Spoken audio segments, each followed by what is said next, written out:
পাহাড়ে সহিংসতার প্রতিবাদে পাহাড়ি ছাত্র জনতার ডাকা অবরোধের শেষ দিন আজ। সকাল থেকে খাগড়াছড়ি থেকে ছেড়ে যায়নি দূরপাল্লার কোনো বাস। পরিবহন ধর্মঘট প্রত্যাহার করায় রাঙামাটি থেকে চট্টগ্রামের বাস চলাচল শুরু হয়েছে।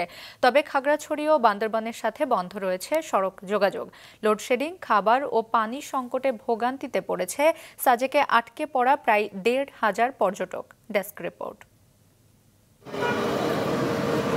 অবরোধের কারণে খাগড়াছড়ি থেকে আজও ছেড়ে যায়নি দূরপাল্লার বাস। সড়কগুলোতে চলছে সীমিত সংখ্যক হালকা যানবাহন। অধিকাংশ দোকানপাট বন্ধ। এতে দুর্ভোগে পড়েছে সাধারণ মানুষ। এদিকে গতকাল সন্ধ্যায় পরিবহন ধর্মঘট প্রত্যাহার করে নেয় সকাল থেকে রাঙামাটির সাথে চট্টগ্রামের বাস চলাচল শুরু হয়েছে। এতে স্বস্তি ফিরেছে জনমনে। আজকে থেকে মোটামুটি স্বাভাবিক পর্যায়ে আছে। আমরা ব্যবসা বাণিজ্য করার জন্য আজকে থেকে বের হচ্ছি। মোটামুটি আজকে কিছু মানুষ পাইছে, কিছু হয়েছে। সৌহার্দ্যপূর্ণ পরিবেশেই মোটামুটি পাহাড়ি বাঙালি সবাই বাজারে এসছে, বাজার করছে, বিক্রেতারাও মালামাল বিক্রি করছে, কাস্টমাররাও কিনছে।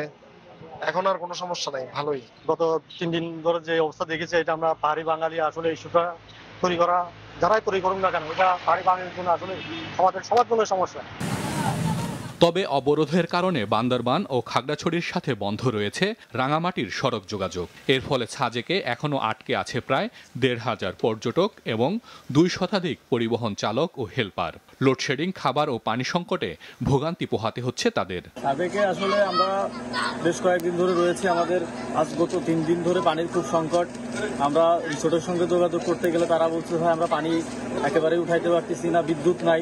আমাদের সাধ্য অনুযায়ী গেস্টের জন্য যা যা করণীয় তা করার চেষ্টা করতেছি।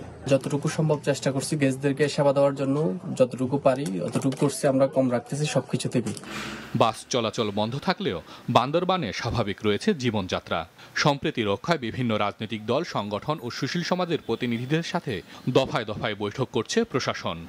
হাসান মেহেদী, মাছরাঙা নিউজ ডেস্ক।